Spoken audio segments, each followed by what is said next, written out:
하나의 명사를 초청해 삶의 지혜를 들어보는 시간, 지혜다락방. 안녕하세요. 저는 김혜진입니다. 스트레스는 만병의 근원이다 라는 말 많이들 하시죠. 그래서 우리는 스트레스를 받지 않기 위해서 많은 노력을 합니다. 이건 그냥 넘겨버리자, 그냥 잊어버리자 이런 생각 많이들 하시는데요. 그렇지만 생각처럼 되지는 않죠.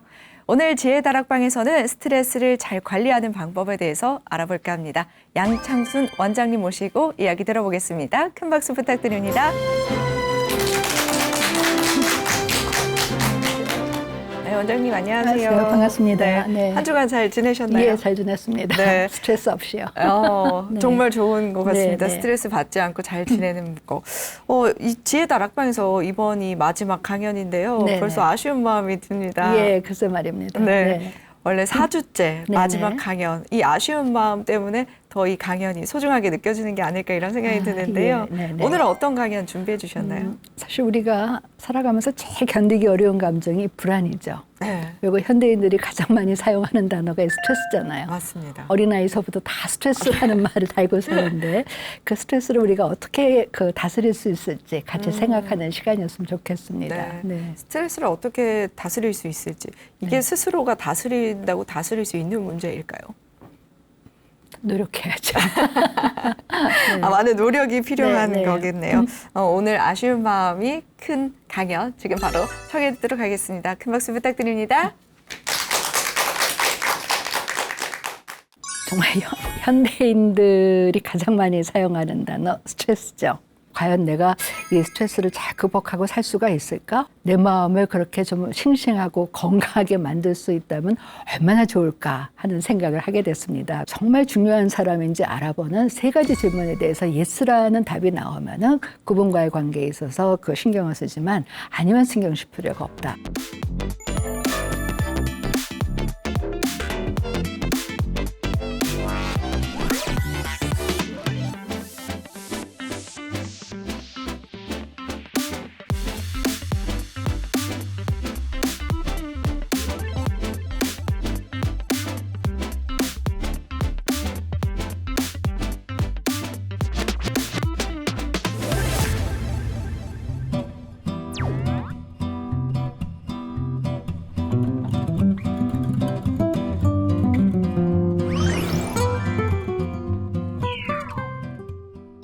우리 사는 게 내 마음 같지 않죠. 우리 누구나 내 삶이 정말 직선으로 상승곡선으로 이렇게 가기를 원하는데 그게 아니죠. 그냥 뭐 원형이든지 뭐 타원형이든지 그런데 그러니까 그 과정에서 우리는 참 많은 감정을 경험합니다. 짜증도 나고 불안도 하고 화도 나기도 하고 그러면서 이제 스트레스를 극복을 하죠. 제가 첫 번째 시간에 정신과적으로 불안, 우울, 분노는 같이 가는 감정이라 그랬잖아요. 그 복잡한 감정을 이제 어떻게 다스릴 것인지 같이 생각하는 시간이었으면 좋겠습니다. 정말 현대인들이 가장 많이 사용하는 단어 스트레스죠.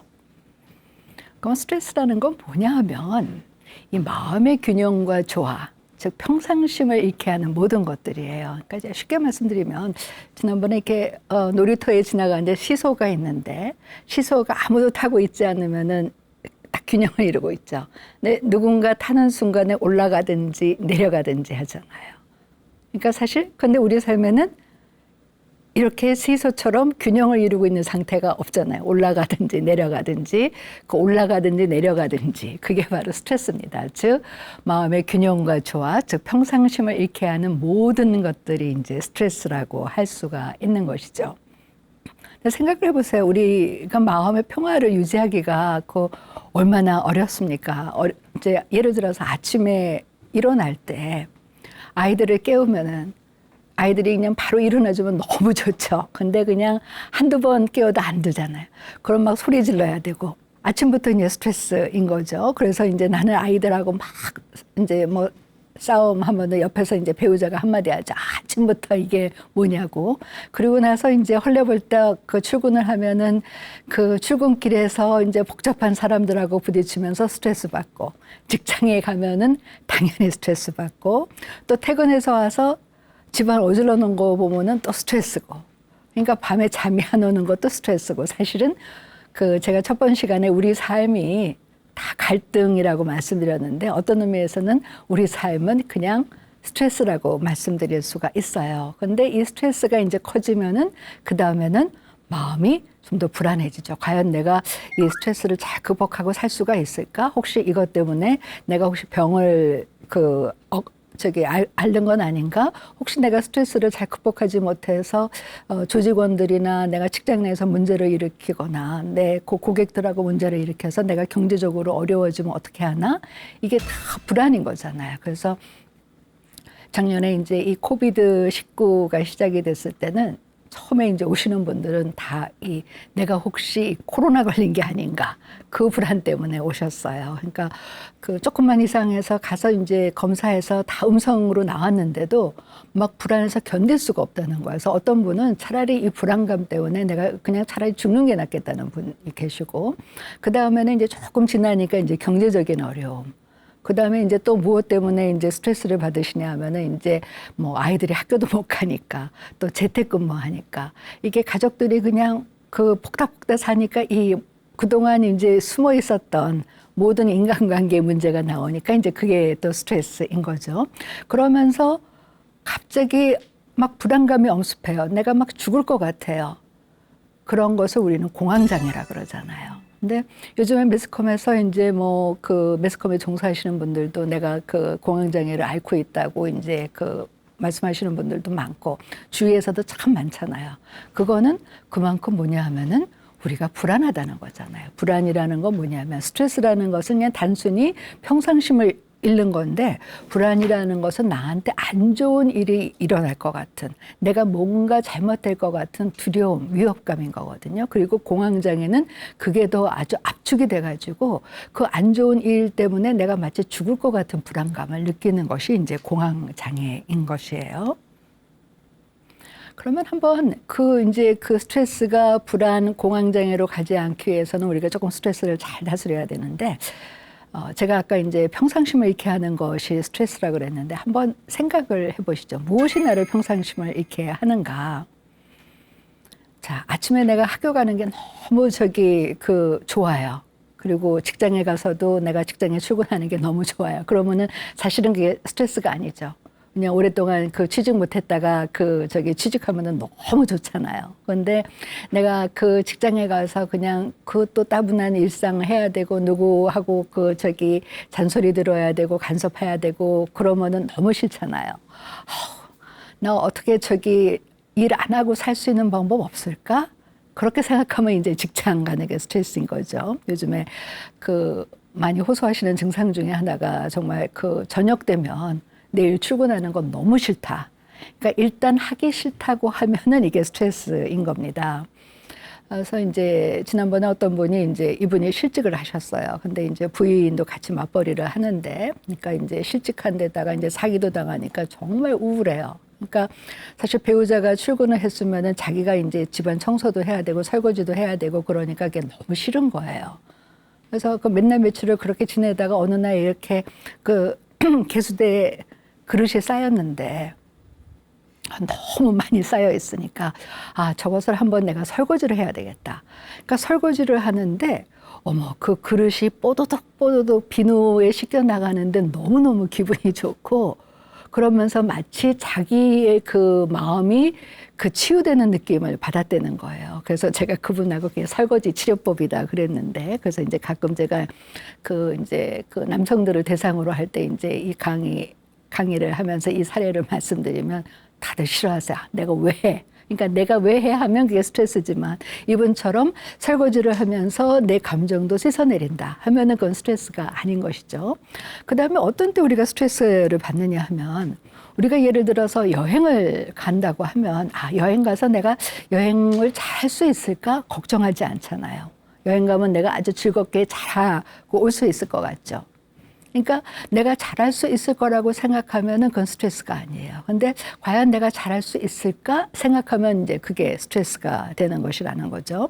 결론은 뭐냐면은 우리가 생각하는 것처럼 힘든 일이 스트레스가 아니라 그 일에 대해서 내가 어떤 생각을 하느냐에 따라서 같은 일도 스트레스가 될 수도 있고 아닐 수도 있다. 그러면은 스트레스를 극복하는 방법은 거기에 대한 내 생각을 바꾸는 것이죠.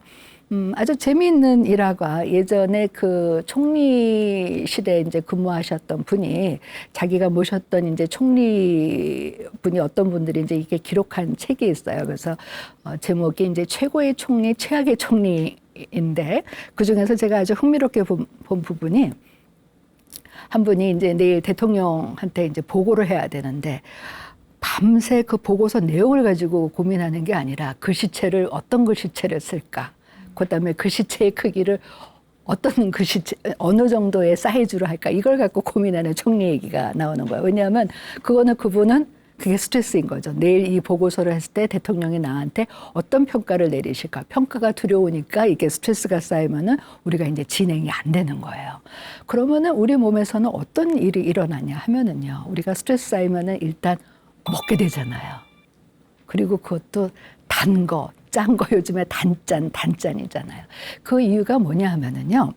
우리 몸 중에서 이 최고 사령부는 우리 뇌예요. 근데 스트레스를 받으면 이게 평상심을 잃으니까 뇌에서 생각하기에는 그 전쟁이 일어났다고 생각을 하는 거예요. 그래서 빨리 이 내 몸의 균형과 조화를 찾아야 되겠다. 그러면은 내가 생각하기에는 이 스트레스라는 전쟁이 한 달이 될지 두 달이 될지 석 달이 될지 모르는 거잖아요. 그러면은 전쟁에서 이기려면은 제일 중요한 게 뭐예요? 보급품이 많이 쌓여야 되잖아요. 군인들을 잘 먹여야 되는 거잖아요. 그래서 여러분들이 그 역사에서 아시는 것처럼 나폴레옹이 그 러시아랑 전쟁에서 진 이유가 러시아에는 먹을 거가 없으니까 군인들이 다 굶었거든요. 그래서 전쟁에서 졌기 때문에 이 뇌에서 딱 생각하기로는 이 스트레스 전쟁에서 이기기 위해서는 우리 몸에 있는 세포들을 잘 먹여야 되겠다. 그러면은 뇌는 어떤 기능을 하냐면은요. 최고 사령부니까 우리 몸에서 좋은 거는 다 가지고 가요. 그래서 뇌는 우리 몸 중에서 가장 많은 포도당과 산소를 사용하는 겁니다. 그래서 우리가 하루에 먹어야 하는 포도당이 하루에 200g이에요. 그러면 이제 고기 한 요 정도 되죠? 그럼 내가 요만큼의 포도당을 먹으면은 뇌에서 130g을 가지고 가요. 근데 전쟁이 일어나면 더 많이 가져가야 되겠죠. 그러니까 스트레스가 쌓이면은 우리가 단 거가 땡길 수밖에는 없는 거예요. 그러니까 저도 그 책 한 권을 쓸 때마다 그때는 뭐 정말 빵 중에서도 단팥빵, 초코빵, 뭐 초콜릿 이런 것들을 이렇게 싸놓게 되는 것이죠. 그리고 왜 우리가 스트레스 쌓이면은 매운 것을 먹게 되느냐 하면 다 아시잖아요. 매운 것을 먹으면 그때 엔돌핀이 분비가 되니까. 그러니까 뭐냐 하면은 요즘에 코로나 때문에 이 배달 음식을 많이 시키는데 정말 우리나라 음식에 간이 세졌어요. 다 단짠이거든요. 그건 그만큼 우리가 스트레스를 받으니까 아주 이 달고 짜고 맵고 그런 음식을 찾게 된다는 거죠. 그러면서 요즘에 제일 인기 있는 거가 먹방과 쿡방인 거잖아요. 그것도 뭐냐면 스트레스는 쌓이는데 풀 수 있는 방법은 없어요. 그러니까 내가 먹든지 상대가 먹는 것을 보면서 그냥 대리 만족을 하는 것이죠. 또 어떤 때 제가 너무 몸이 아파요. 그럴 때는 그 음식을 먹을 수가 없어요. 그러니까 우리가 나를 괴롭히는 스트레스가 사라지면은요, 그렇게 단짠 강한 음식이 아니라 뭔가 담백한 음식을 찾게 돼요. 그러면은 여러분들은 어떤 음식을 드실 때 그 담백하다고 느끼세요? 제가 이렇게 이제 여러분들하고 말씀을 나눠보니까 우리나라 분들은 그 두부를 담백하다고 이제 생각을 하시는데 되게 우리가 음식을 먹으면서 담백하다고 느끼는 것은 뭐냐 하면은 일단은 재료가 건강해야죠. 아주 싱싱하고 건강하고 그리고 만든 사람의 어떤 품격과 정성과 삶의 여정이 같이 어우러져 나올 때 우리가 그런 음식을 먹으면서 이제 담백하다 그러잖아요.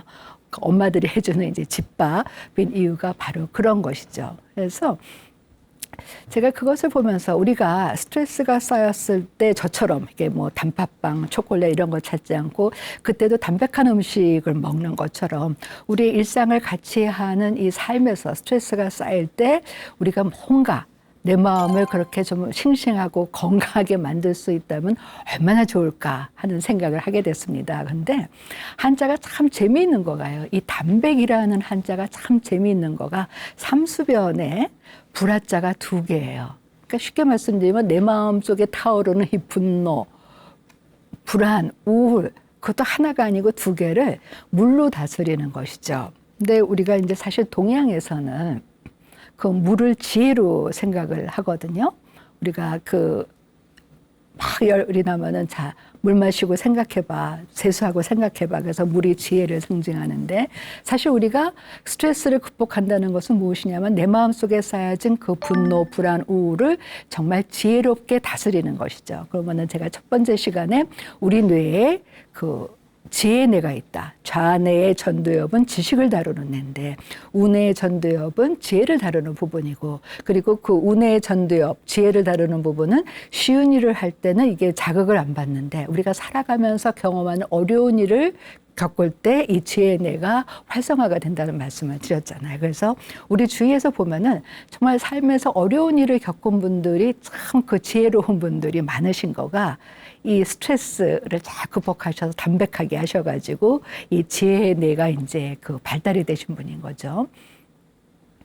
그러면 어떻게 그 담백하게 할 것이냐? 담백함의 셈법이 있습니다. 이 지구상에 존재하는 이 동물들 중에요. 죽는 날까지 노화도 안 걸리고 병에도 안 걸리고 자연사하는 동물이 있어요. 새예요.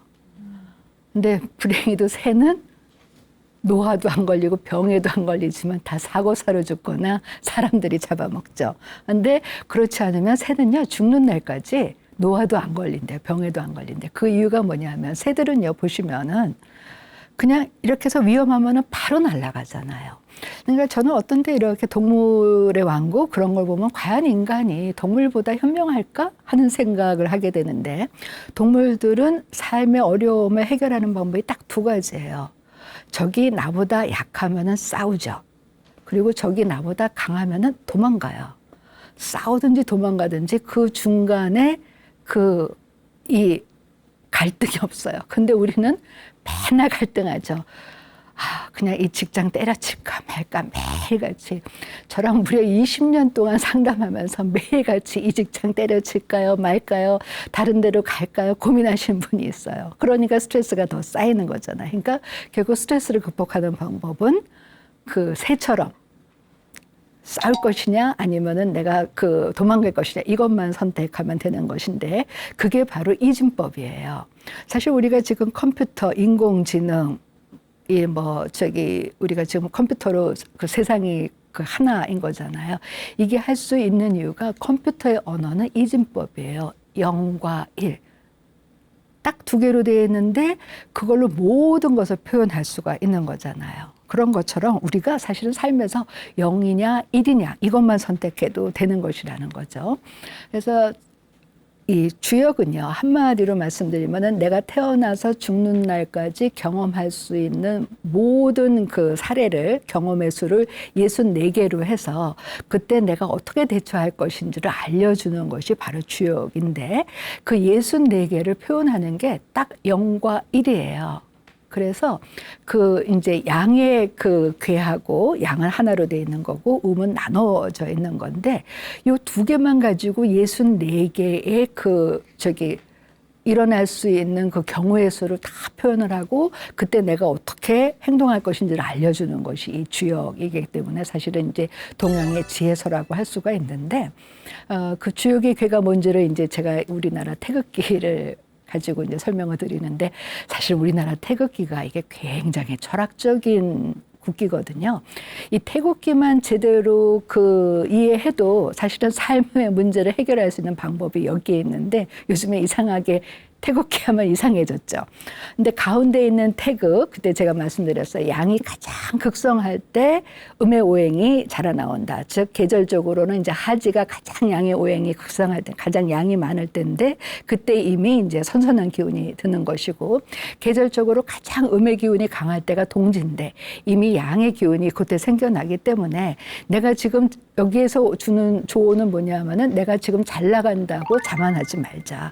그 다음에 내가 내려갈 길에 대해서 대비하자는 거고, 그 다음에 내가 지금 가장 인생의 밑바닥으로서 내가 너무 우울해요. 나는 내일은 해결될 게 아무도 없어. 나는 정말 이제는 죽는 방법밖에 없어. 그럴 때 사실은 새로운 일이 생기니까 그때 좌절하지 말자는 것이 이 태극이 상징하는 거고, 그 다음에 이 네 가지 괴는 뭐냐 하면은요, 이거 우리 맨날 학교 다닐 때 이거 윤리 시간, 도덕 시간에 그리게 나오잖아요. 그러면 그때마다 우리나라 국기는 일장기처럼 그냥 동그라미 하나 놓고 빨간 게 쫙쫙 그리게 하면 얼마나 좋을까요? 왜 이렇게 복잡할까 그랬는데 이 괴가 뭔지를 알면은 틀릴 수가 없어요. 맨 왼쪽에 있는 것이 이제 하늘을 상징하는 거고 밑에 있는 거가 땅을 상징하는 거고 위에 있는 거가 물을 상징하는 거고 이쪽 아래에 있는 게 불을 상징하는 거예요. 그러니까 인간이 살아가는데 꼭 필요한 네 가지, 하늘, 땅, 물, 불을 상징하는 거라는 거죠.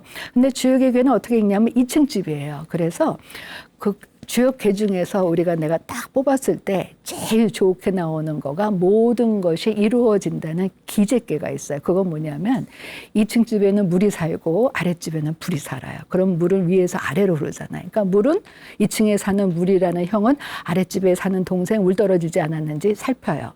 아랫집에 사는 불은 아래에서 위로 가잖아요. 그러니까 위에 사는 형님 춥지 않으신지 다녀요. 그러니까 서로 소통이 되니까 지난 시간에 말씀드린 인간관계가 잘 되니까 이게 이제 해결이 되는 것이죠. 이제 반대로 불이 위에 살고 물이 아래에 살면 불은 잘났다고 맨날 헬리콥터만 타고 다니니까 아래가 추운지 더운지 몰라요.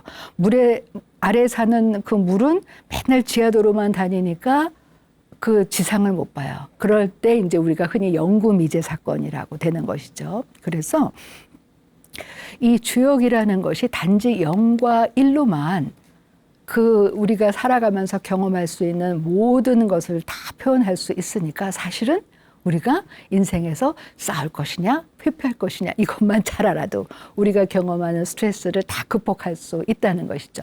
그럼 이제 어떻게 극복할 것이냐 제가 이제 말씀을 드리겠습니다. 첫 번째는 마음도 삼시세끼를 먹는다. 두 번째는 마음 에너지 통장 만들기. 세 번째는 분노 조절하기.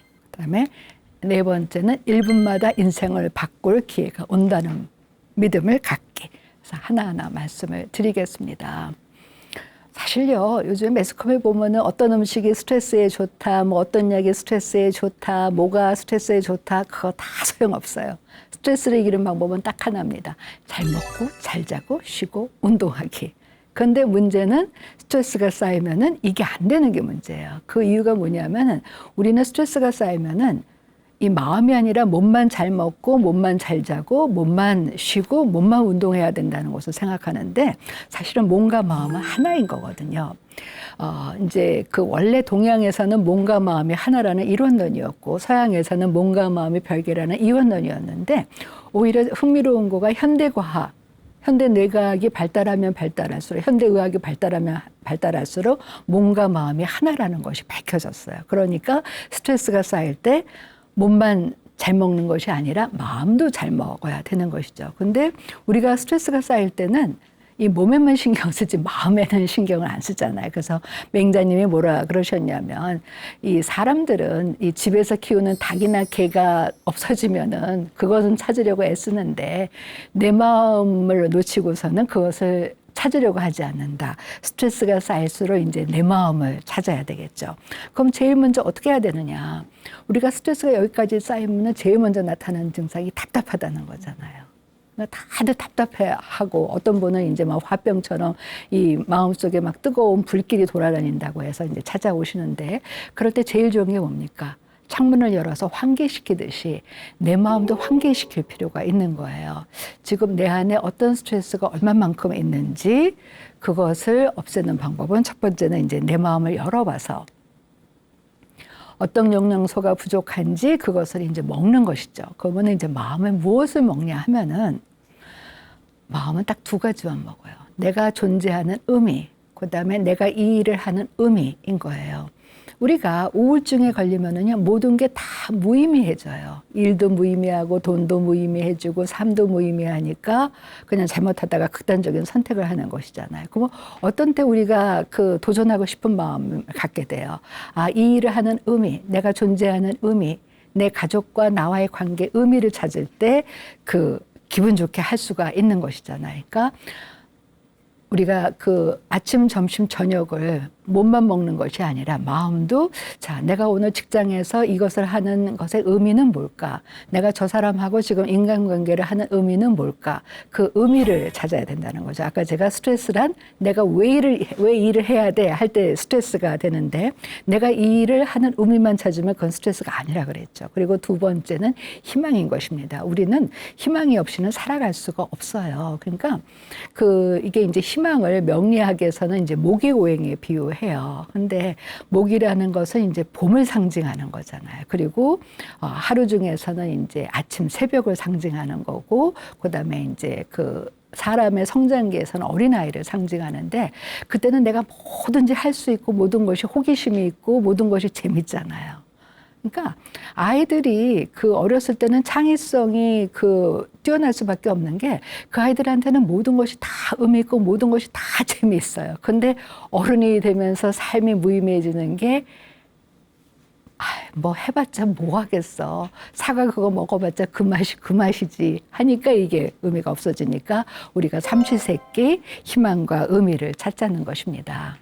두 번째는요, 내 마음 에너지 통장을 만들자는 거죠. 요즘에 정말 이 돈, 내는 굉장히 이제 신경을 많이 써서 요즘 어린아이 때부터 이제 경제 교육을 시키자. 그래서 어디든지 요즘에 제일 인기 있는 교육 주제가 이 주식이더라고요. 그래서 이 돈 버는 거에는 신경 쓰고, 그 다음에 돈 낭비에는 그렇게 신경 쓰고, 그 다음에 시간 낭비에는 신경을 쓰지만 사실 우리가 내 마음 에너지는 낭비하고 살고 있는 것은 아닌지 생각해 볼 필요가 있어요. 마치 우리는 이 마음 에너지는요, 그냥 한 번 들어오면은 그냥 계속 있는 것처럼 생각을 하는데 우리는 생물이잖아요. 생물이라는 건 결국 뭐냐면 에너지이기 때문에 우리가 쓸 수 있는 에너지에 한계가 있는 거거든요. 근데 그것을 쓸데없는 데 쓰면 어떻게 돼요? 그러니까 내 마음 통장에 긍정적인 감정을 챙겨 넣을 필요가 있다는 것이죠. 우리 속담에 곳간에서 인신난다 그러잖아요. 내 통장이 그냥 두둑하면은 그냥 친구 만나서도 맛있는 거 사줄 수가 있는데, 통장에 돈이 없으면 누구 만나는 것도 싫죠. 그러니까 이제 은퇴하신 분들 얘기를 들어보면 친구를 만날 수가 없는 게 만나고는 싶은데, 만나자고 전화하면은 먼저 만나자고 전화한 사람이 이제 밥값, 커피값을 내야 된다는 거예요. 그러니까 전화하기가 힘드니까 못 만난다는 거죠. 그러다가 이제 돈 생기면은 그냥 친구 만나게 되는 것이고, 우리가 기분이 좋을 때는요, 옆에서 아이가 떠들어도 그냥 귀엽다고 하고, 집안이 지저분해도 그냥 가요. 근데 내가 기분이 안 좋으면은 그냥 아이가 떠들 수도 있는데 그걸 때리고 막 그러잖아요. 그러니까 곳간에서 인신나기 때문에 우리가 우리 삶에서 같이 하는 이 불안과 스트레스를 극복하기 위해서는 정말 내 마음 에너지 통장을 채워야 된다는 거죠. 이게 또 중요한 거가요. 아까 제가 몸과 마음은 하나라 그랬잖아요. 이 불안하면은요, 과민성 대장염이 생겨요. 근데 과민성 대장염이 요즘에 현대병이거든요. 젊은 분들하고 상담하면 거의 다 이 과민성 대장염을 갖고 있어요. 그리고 우리가 위협이라든지 공포감을 느끼면 이제 위궤양이고, 분노하게 되면은 뇌 기능, 특히 이제 아까 제가 말씀드린 우뇌 전두엽, 지혜와 연관된 부위의 기능이 저하되는 거예요. 왜냐하면은 그렇게 이제 몸만 그런 것이 아니라 우리가 쓸 수 있는 이제 정신적인 에너지도 고갈이 되는 거죠. 불안하고 긴장하면은요, 당장 집중력이 저하가 돼요. 그렇잖아요. 우리가 불안하면 아무것도 생각이 안 나잖아요. 내가 그냥 혼자서 이렇게 글을 쓰고 있을 때는 내가 편안하게 글을 써야 했는데 선생님이 옆에 와봐요. 그 다음에 덜덜덜덜 떨려가지고 아무것도 할 수가 없잖아요. 그리고 우리 흔히가 하는 얘기로 화가 나면 보이는 것이 없는 것처럼 불안이 우리 뇌의 우뇌 전두엽을 이제 기능을 떨어뜨리기 때문에 새롭게 생각할 수 있는 그 기능을 떨어뜨리는 거예요. 그러면서 분노하면은 당장 우리 뇌에서 이제 스트레스 호르몬이 분비가 되는 것이죠. 그럼 어떤 때 우리가 주로 내 마음 에너지를 그렇게 낭비를 하냐 하면은 제가 상담을 해보면 딱 두 가지예요. 내가 정말 잘못 살았다는 거예요. 근데 특히나 이제 이게 우울증의 증상이기도 한데, 우울하면은 그냥 자기 비난, 자기 자책감이에요. 내가 그때 왜 그런 행동을 했지? 내가 왜 그때 그런 말을 했지? 그러니까 상담을 하면서 제일 많이 듣는 게 이제 이렇게 저녁에 자려고 누우면은 오늘 하루 내가 누군가하고 한 얘기를 그냥 비디오 테이프 돌려보듯이 다 돌려봐요. 그러면서 내가 왜 그때 그런 얘기했지? 상대는 기억도 못 하는데. 그러면서 이제 자기를 자책하는 거죠. 그 다음에는 이제 미래에 대해 불안이에요. 요즘에 많은 분들이 정말 미래에 대해서 많이 불안해 하시는데 제가 그때마다 말씀드리는 게 중국 고전에 이런 얘기가 있어요. 50년을 살면 49년이 후회다. 40년을 살면 39년이 후회고요. 그러면은 그 후회하지 않는 1년은 뭐냐면 내가 엄마 뱃속에서 태어나서 돌이 될 때까지예요. 딱 1년. 그러니까 내가 기억하지 않는 1년 빼놓고 내가 기억하는 모든 것들이 후회인 거죠. 그런데 그때 내가 후회스럽지만 또 돌아보면은 그때는 내가 그럴 수밖에 없었어요. 그러니까 그때는 내가 그럴 수밖에 없었다는 이제 나를 수용하는 것이고 우리가 정말 미래는 아무도 모르는 것이잖아요. 그러니까 모든 심리 책에서 얘기하는 거가 뭐냐 하면은 현재 이 시점에 집중하자. 그리고 내일 일을 걱정하지 말자. 그거인 거죠. 여러분도 한번 생각해 보시면 내가 살면서 제일 힘들 때가 어떤 때? 미래에 대해서 쓸데없는 걱정하고 나면은 아무것도 안 했는데도 짐 빠져서 아무것도 할 수가 없는 거잖아요. 그럴 때 어떻게 할 것이냐? 만족. 이 만족이라는 한자도 참 재미있는 거가 제가 지난번에도 말씀드렸지만 이 물이 딱 발목까지 오는 것이 만족이에요. 내가 그냥 그 정도로 했고 지금 이 정도로 했으니까 내가 이렇게 노력하면은 미래에도 좋은 일이 생길 것이야. 긍정적인 거하고 낙관적인 것은 달라요. 낙관적인 것은 무조건 나한테는 좋은 일이 있을 것이야라고 생각하는 것이지만 긍정적인 것은 뭐냐면은 내가 지금 어려운 일이 있지만은 나는 그것을 극복할 수 있는 방법이 있어. 그렇게 생각하는 거라는 거죠. 그래서 우리가 이제 나와의 관계에 있어서 불필요하게 에너지를 낭비하지 않아야 되는 것이 이제 과거에 대한 후회와 그다음에 이제 미래에 대한 불안이고 인간관계에 있어서는요. 지난 시간에 제가 이제 거절을 못하는 분들이 거절을 하면 저 사람이 뒤에 가서 욕하지 않을까? 사람들은 뒤에서 다 욕을 해요. 그래서 제가 뒷담화를 신경 쓰시는 분들한테 말씀드리는 게 우리 형제가 모여 앉으면 제일 먼저 하는 게 뭐예요? 엄마 아빠 흉 보는 거잖아요. 우리 엄마 아빠 왜 저래? 그럼 부모님은 만나시면 누구 흉 보냐면 우리 흉 보잖아. 쟤는 왜 저래? 그러니까 부모 자녀 간에도 뒷담화 하는데 하물며 남은 저를 뒷담화 할 수 있으니까 누가 그냥 내 뒷담화 한다고 그러면 그냥 한 귀로 듣고 한 귀로 흘려시라는 거죠. 그때 그 친구가 스트레스가 쌓였나 보다. 그리고 또 쉽게 말씀드리면은요, 우리가 마음이 편안하면은 누군가를 우리가 씹는다 그러잖아요. 안 해요. 근데 스트레스가 많으면은 씹게 되죠. 그러니까 누가 내 뒷담화를 했다면, 그냥 그 친구가 스트레스가 많아서 나를 씹나 보다. 그렇게 생각하시면 되는 거고요. 그리고 인간관계에 고민하시는 분들한테 제가 뭐라고 말씀드리냐면은, 그 사람이 정말 중요한 사람인지 알아보는 3가지 질문에 대해서 예스라는 답이 나오면은 그분과의 관계에 있어서 신경을 쓰지만 아니면 신경 쓸 필요가 없다. 첫째, 그분이 당신 죽을 때 당신 옆에 있을 사람인지. 그리고 2번째는 내가 죽을 때 내가 보고 싶을 사람인지. 3번째는 내가 위기에 처했을 때 나를 도와줄 수 있는 사람인지. 그거에 대해서 아니라는 대답이 나오면은요, 그분에 대해서 신경 쓰실 필요가 없다는 것이죠. 3번째는 분노 조절하기입니다. 왜냐하면 제가 이 분노 조절하기를 따로 말씀드리는 게 이게 불안만큼 힘든 감정이잖아요. 근데 정말 화는 입을 통해서 나갔고요. 병도 입을 통해서 들어옵니다. 그래서 요즘에 매스컴에서도 이 분노 조절 장애로 일어나는 문제들이 참 많은데 그래서 화를 내시기 전에는 제일 먼저 제가 지난 시간에 SC의 법칙 멈추고 생각하라 그랬잖아요. 먼저 생각하시라는 거죠. 내가 왜 화가 났는가? 내가 경험한 일에 적절한가? 지나친가? 지나치다면 그 이유는 무엇인가? 근데 대부분요, 내가 경험한 일에 비해서는 지나쳐요. 그러니까 상대는 그냥 나한테 무심코 했는데 뭔가 그거 하면 나를 혹시 무시한 거 아닌가?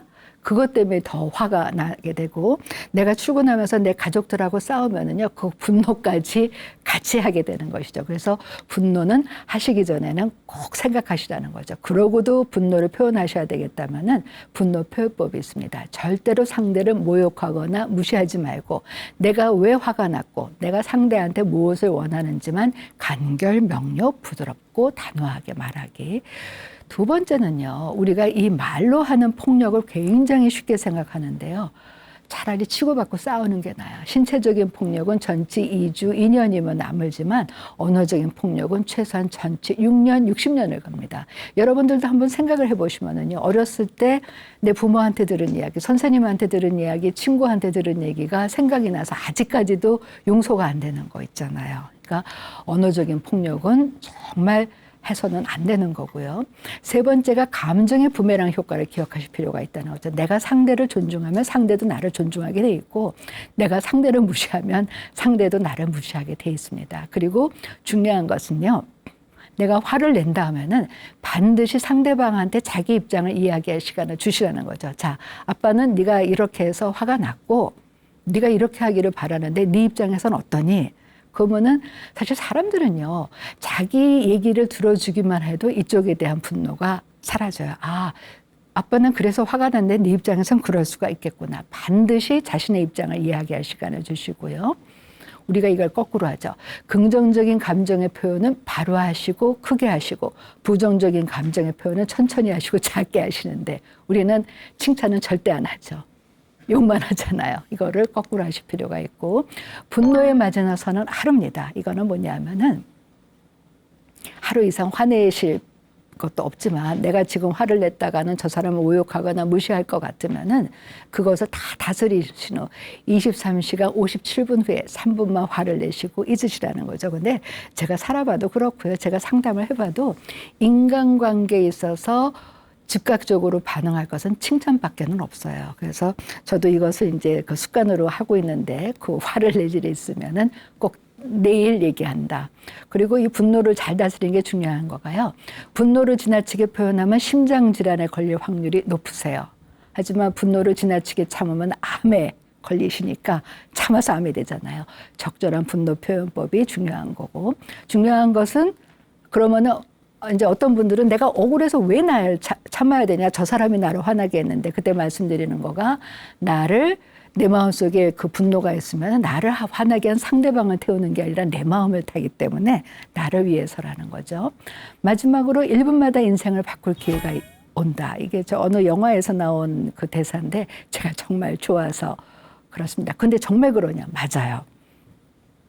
제가 이제 명리학을 공부를 했더니 제일 이제 많이 궁금해 하시는 거가, 그럼 언제 내가 운이 좋아지느냐. 그래서 사실은 명리학적으로 사주팔자 좋은 사람보다는 운의 흐름이 좋은 사람이 더 좋은데, 우리가 100세를 기준으로 하면은요, 내가 살 때 아주 큰 변화는 30년마다 한 번씩 일어나요. 그리고 우리가 흔히 뭐 명리학에서 대운이 들어온다. 그게 저기 뭐 좋은 운이 들어온다는 게 아니라 큰 대자예요. 그래서 크게 변화하는 것은 10년이에요. 그리고 세운은 매년 변화하는 거니까 사실은 우리가 100년을 살면은 100번의 세운의 변화를 해요. 그러면은 매일은 어떻게 돼요? 365 곱하기 100이니까 36,500번이 되는 것이고, 매 순간 변화는 한번 여러분들이 계산을 해보시라는 거죠. 그러면은 정말 매 순간 우리의 삶을 우리가 결정할 수가 있는데, 저도 이분의 기사를 그 매스컴에서 보고 참 그 감동이었는 게, 이 조니 김의 이야기 혹시 아세요? 이분이 이제 한국인으로서는 첫 나사 우주인이 됐는데, 이분의 이제 아버지가 가정 폭력을 쓰는 분이었어요. 하도 심해가지고 이제 경찰에 신고를 했는데, 경찰 앞에서도 폭력을 쓰니까 미국에서는 경찰한테 폭력을 쓰면 바로 총을 쓰잖아요. 이 아들 앞에서 아버지가 경찰에 총을 맞아서 죽었어요. 그니 얼마나 힘들겠어요. 근데 그것을 극복하고 의과대학에서 의사가 되고, 그 다음에는 나사에 들어가서 우주인이 된 거예요. 근데 이분이 하는 얘기가 뭐냐면, 내가 나쁜 카드를 갖고 태어날 수는 있지만 우리한테는 내 운명을 개척할 수 있는 선택과 힘이 있다. 그것이고, 아까 그것이 저게 대운과 세운인 거고, 저희가 이제 저희 연구소에서 그 많은 분들을 이제 상담하고 그 심리 분석을 해보면 정말 똑같은 재능을 가졌을 때 긍정적인 사람이 잠재 능력을 더 발휘해요. 정해져 있는 것이 아니고요. 물론 잠재 능력은 갖고 태어나는데, 마음이 불안하고 우울하면 자기 잠재 능력을 발휘를 못해요. 편안하면 잠재 능력을 발휘해요. 그래서 정말 우울하고 불안하셨을 때는 그 지능이 낮았던 분들이 그 증상이 좋아지면서 지능이 회복되는 경우가 참 많거든요. 우리가 파도 치는 바다에서는 아무것도 볼 수가 없죠. 그러니까 내 능력을 발휘하기 위해서는 내 마음을 다스려야 되는데 그러기 위해서는 어떻게 해야 되느냐? 내 마음속에 타오르는 불길 2개를 다스리는 담배, 그다음에 내 발목까지 차는 것에 만족하는 만족. 근데 이것은요, 정말 매 순간 노력해야 돼요. 근데 우리가 흥미롭게 몸은 만든다는 것을 아는데 마음은 만든다고 생각 안 해요. 근데 몸도요, 아무리 근육 만들어봤자 또 운동 안 하면 없어지죠. 마음도 마찬가지예요. 이것은 꾸준히 해야 되는데 그러기 위해서 필요한 것은 채우기 위해서는 내 마음속에 불필요한 분노, 불안 이것을 다 없애고 그러면서 내가 가지고 있는 것에 만족하는 덥셈의 법칙을 찾을 필요가 있다는 것이죠. 그래서 제가 사실은 정신과 의사로서 참 보람을 느끼는 게 상담 끝에 많은 분들이 이런 얘기를 하세요. 아, 마음을 비우니까 이 마음에 여백이 생겨나서 정말 그동안은 누군가를 미워하는 데 썼던 에너지를 나한테 중요한 것에 쏠 수가 있겠구나. 어떤 분이 맨날 왜 내 아이는 공부도 안 해? 우리 부모님은 왜 이렇게 잔소리가 많아? 아, 아이는 그냥 네 인생은 네의 것. 그다음에 부모는 그냥 저 방법이 나를 사랑하시는 방법이구나 하고 받아들이니까 정말 마음이 편해지면서 자기가 할 수 있는 것을 하게 되고 그러면서 그런 자신에 대해서 이제 자긍심이 생겼다 이런 얘기를 하시더라고요. 그러면서 아, 정말 내가 괜찮은 사람이고 내가 괜찮은 사람인 것처럼 당신도 괜찮은 사람이구나. 그러면 우리가 서로 위로가 되고 힘을 주고 그렇게 될 수가 있고 그게 제가 첫 번째 시간에 말씀드린 인간의 가장 중요한 심리 나르시즘. 내가 가장 소중한 사람으로 다른 사람들이 날 그렇게 여겨주기를 바라는 심리. 나도 소중하고 당신도 소중하고 그럴 때 우리가 삶에서 경험하는 여러 불안과 스트레스, 인간관계 스트레스를 극복할 수 있지 않겠습니까? 감사합니다.